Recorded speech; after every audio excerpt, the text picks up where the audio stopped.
Hey, before we get started into this video, I want to give a huge shout out to my buddy Jalen for letting me borrow his Lumix GH5 with the Rode mic up top. Thank you, buddy. I appreciate you so much. I don't know that this video would have happened if it wasn't for your help. But hey, what's up guys? This is Nick from Nick Expose, and it's been about a year and a half since the last time I made a video for the channel, and I get a lot of questions in as to where the channel went. I want to talk about that here in this video. I also want to give you guys some exciting updates about Emily and I, our life, and different things like that. No, it's not a pregnancy announcement, no updates like that. But before we get into the whole video about us and what's new in our life, I miss you guys, and I really miss hearing from you guys. So if you would do me a favor, leave me a comment down below and let me know how you've been. I understand that 2020 has been a very interesting year for so many different people, and I know that there's a wide range of experiences, but I just want to hear from you guys of some updates of how you've been, what life has been up to, how's your photography, what projects are you working on. Let me know that down in the comments down below. I miss interacting with you guys in this way, so getting to go through those comments and hearing those updates from you guys is going to bring great joy, both to me, but then I also know to the rest of the community. I know a lot of you guys end up talking to each other in the comments, so go ahead, jump down there and leave those comments. But to answer the question of where did the channel go in the sake of updates, or for the sake of updates, a year and a half ago, the last video that I did, I think, was the how to scan your film using a DSLR, which did an amazing work, and there's so many new subscribers to the channel because of this. I believe we hit 17,000 subscribers here on the channel, or we're right at the brink somewhere in there, so I don't always count the numbers, but that's enough to celebrate, and I really appreciate you guys, really appreciate all the new subscribers that we have on the channel, and look forward to having you guys in the dialogue in whatever videos come our way in the future. But going back a year and a half ago, couple things that happened in our life that caused me to step away from the YouTube channel. First and foremost is in my personal work, I stepped into a very serious role in a passion place of things that I'm just super excited about and are right within my wheelhouse. I get to do ministry and teaching, and it's an absolute blast, but it's caused a lot more of my energies, my focus, and just my intentionalities to go towards that direction, which doesn't leave me a whole lot of time for either photography or YouTube. And I had to kind of make a decision. Do I want to really continue pouring into my photography whenever it makes sense, or do I want to set that aside and go into the YouTube and continue pouring into that?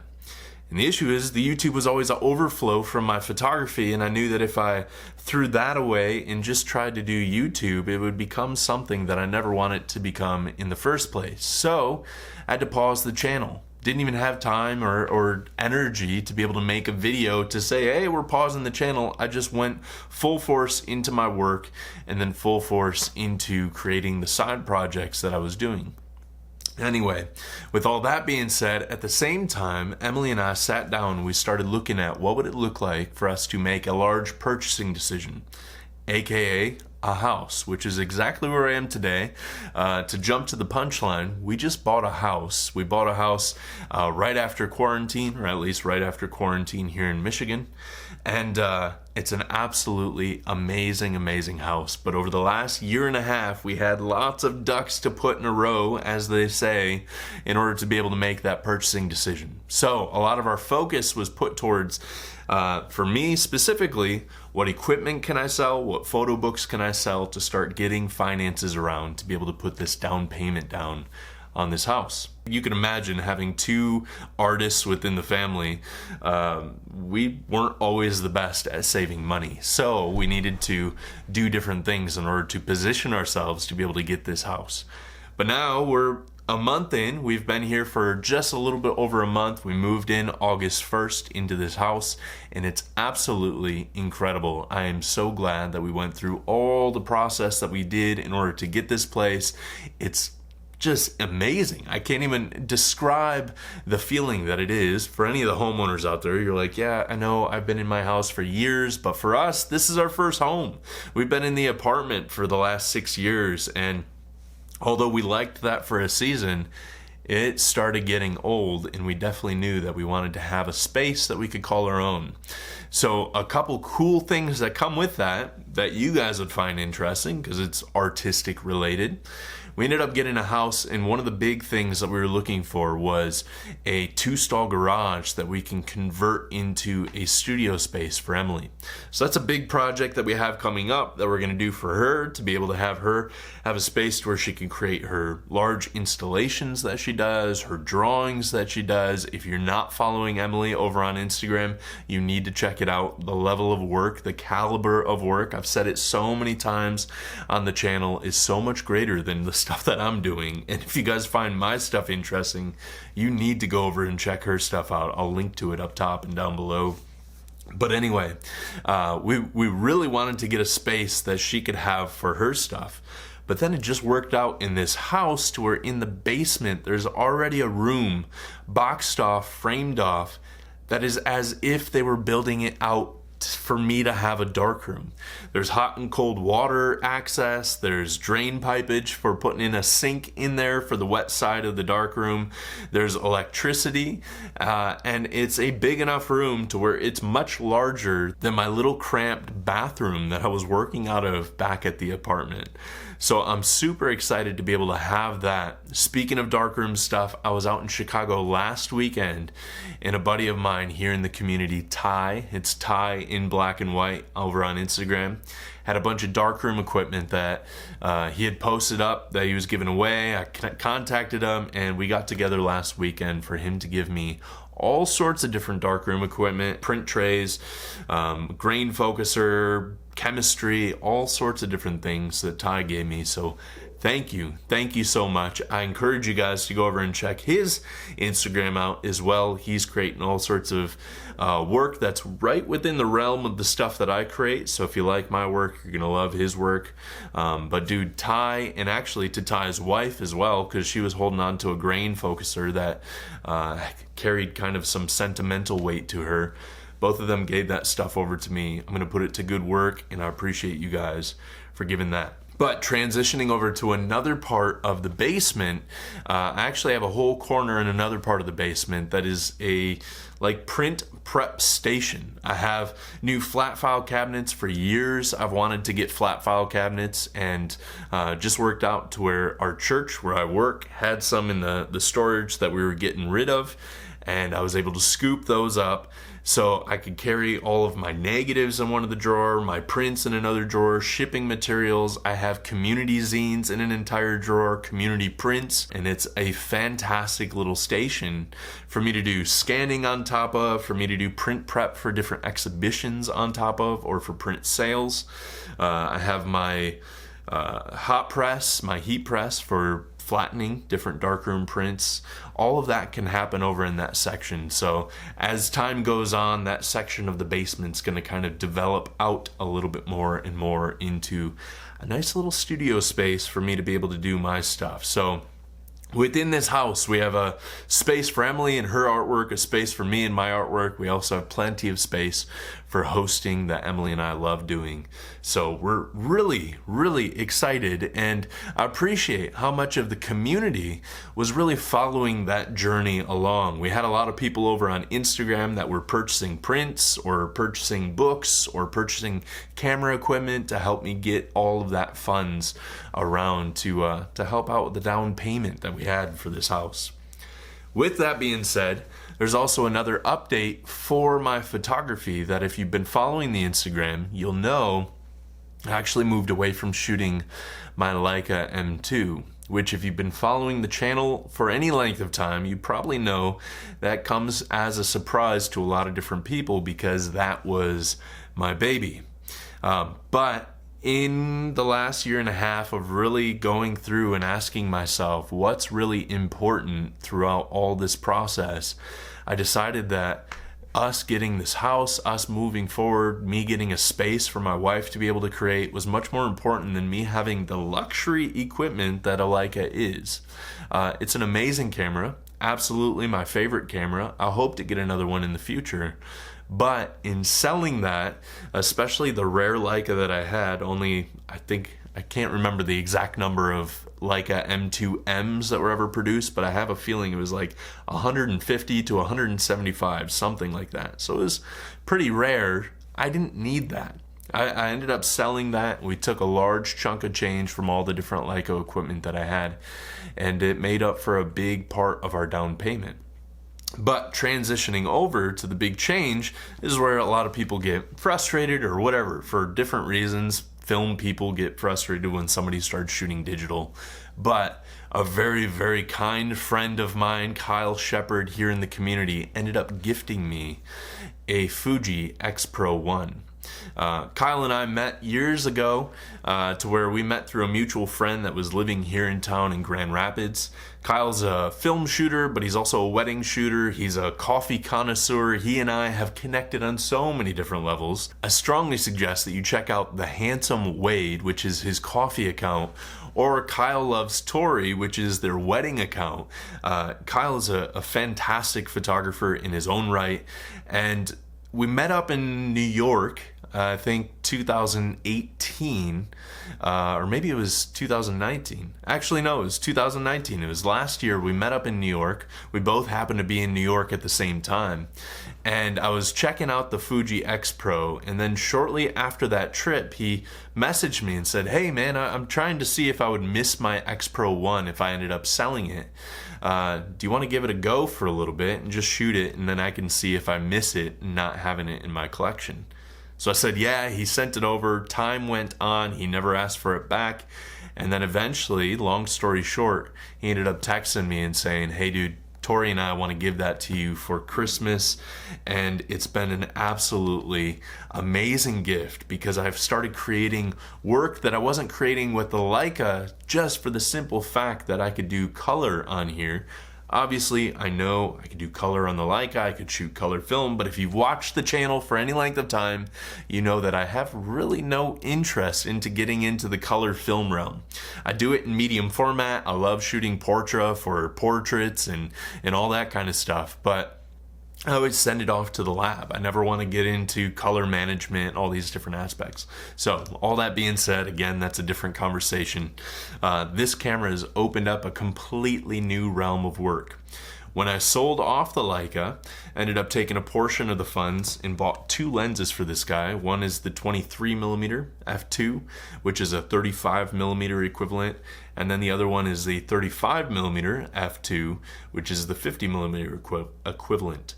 And if you know that I was shooting with the Leica on a 35mm and 50mm, then also a 90mm, this feels so much like shooting the Leica.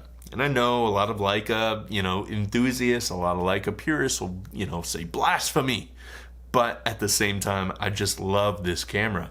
It's the same form factor. It's not quite a rangefinder. It has a rangefinder-esque feel, but if you know the X Pro 1, it doesn't have the rangefinder focusing patch. But at the same time, I'm using the EVF on here so I can get my exposure down, and I've been loving adding so much color work into the process of my photography. Which, if you've been following the Instagram channel, you know recently, specifically for the month of August, I was shooting a project called Owning Light here around the house. So as I purchased the house, I knew that I wanted to go through and document the house. But instead of specifically documenting the house, I started documenting the way that the light fell within the house or outside and, on the property.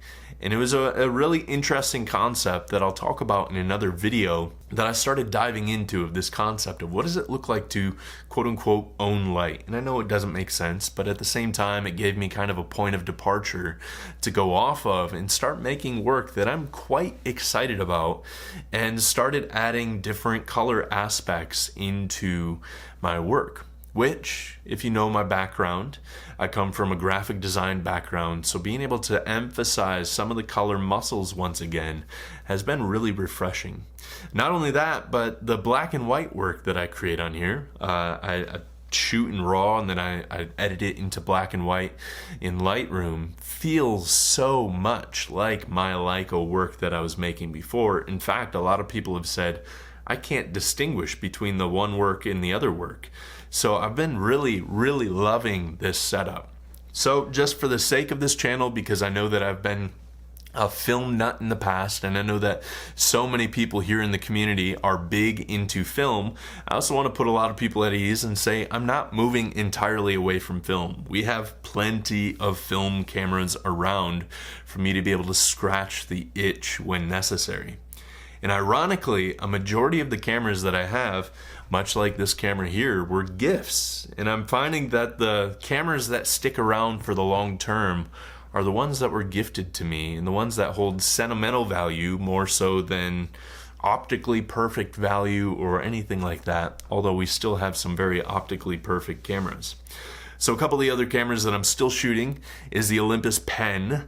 I made a video about this last year because I had sold this camera to Dave Wolonsky here in the community, and I missed the camera quite a bit, and he ended up going, you know, I know that you really miss this camera. He gifted it back to me. I made a whole video about that last year, but I still have that camera, and I have a roll of HP5 in it right now. I love that camera, so that's still some film work that I'm doing. Another gifted camera to me was the Mamiya 645. Emily actually gave that to me for our wedding, the night before our wedding day, 6 years ago. She ended up giving me that camera as a gift, and it's been one of my prized camera possessions for years and years and years. I would absolutely never get rid of that camera. So I'm shooting 645 setup in that. And then Emily's brother actually gave us, but really gave her, a Rollei 6008, which, if you know anything about Rolleis, it's like a form factor of a Hasselblad. So it's a 6x6 SLR camera.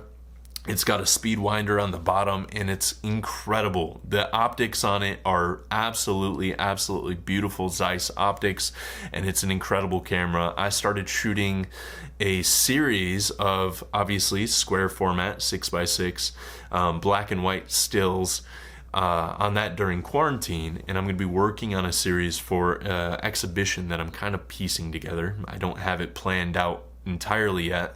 But using the 6x6 format and then doing contact prints of those 6x6 images. On top of that, I still have the Minolta AFS V, which is the camera that I shot that birds in flight photo years ago on. And there's still plenty of opportunity for me to be able to scratch the film itch when it comes. So I'm not moving entirely away from it, but I'm not gonna lie. Shooting on this guy has been an absolute blast and has given me the flexibility of not having to wait until I have the time to develop and scan the film, but I can pop the SD card out, pop it in, and within the week have my photos edited. With my current time of workload and homeowner load and all these different aspects, that is helping me out tremendously, and then is also continuing to help save us some finances to be able to put into some of the areas around the house that we need to put towards. So last week when I went out to Chicago, I took this out. It was my first instance of getting back into street photography since quarantine, since COVID hit, and I absolutely loved getting back into a big city like that. But then it was also the first instance of really bringing this out there and putting it into a street photography workflow. And there's some things that I still have to get figured out with this, but at the same time, I made some work that I'm really excited about. It's been going up over on Instagram, but I'll share some of the images here.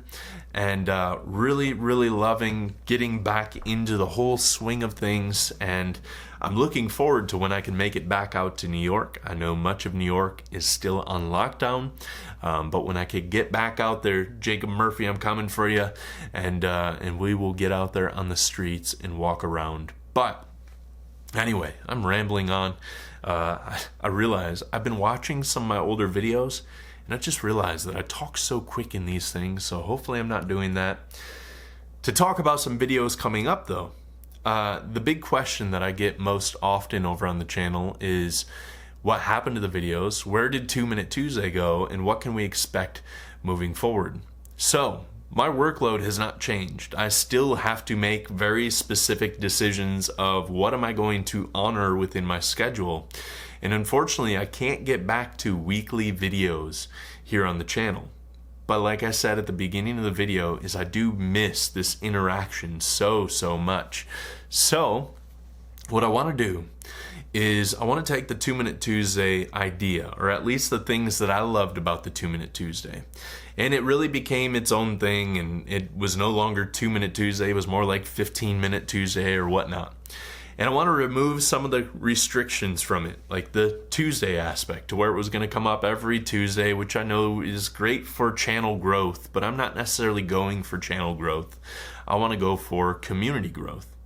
So I want to release it from being a weekly series, but have it be inconsistently consistent. At least have it be a series that will go up whenever I have the capacity for making the video.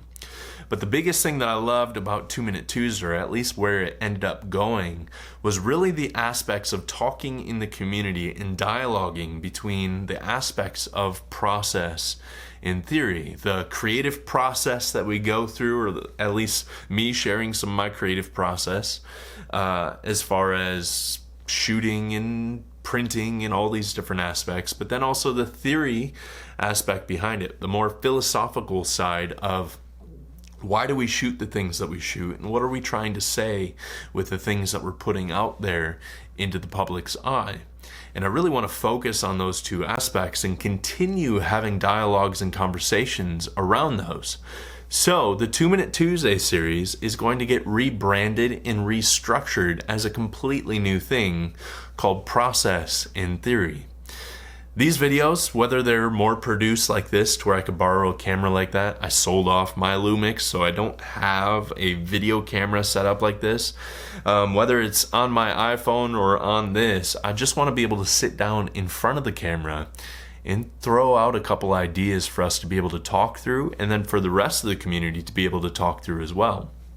Ideas that you might not agree with, ideas that will hopefully invoke conversation and dialogue within these topics and really get us thinking less about the grain structure and, micro contrast of lenses and all that aspect, but more about what are we trying to do with our artwork? What are we trying to advance forward? Are we offering stuff out there that might actually shift some people's thought processes, or something that offers a bit of ourselves out to the world, which has been my heartbeat for my work, and I know is so much of you guys' heartbeat for your work for years. I have other things that I want to do. I have another video that I'm going to talk about, that Owning Light series coming up, but at least for the next couple of weeks I'm going to see what I could do to make some videos for the channel.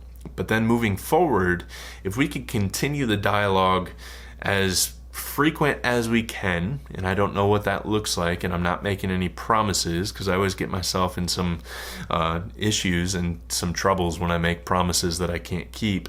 But if we can continue that dialogue going forward, I think hopefully this channel could continue adding value in that aspect of having the more deeper conversations of art and philosophy and concept between our ears when we think about our artwork, and between conversations in the community. I think that would just be amazing, and I would love to see that from the community and from our dialogues here. So anyway, I'm catching myself rambling on, so I'm going to cut this video off here. I really appreciate seeing you guys again. I want to read those comments down below of how you've been and what life has been like for you, so please do leave me a comment, drop me a comment, and then hit me up over on Instagram. I'd love to just catch up and see how you guys have been doing. So I love you guys. I appreciate you guys sticking around. This has ended up being a much longer video than I thought, but I guess that's how those update videos go. So thank you for sticking around and tuning in, and I will see you guys on the next video whenever that ends up happening. But until then, for some nostalgia's sake, go and push yourselves 2 stops. Peace.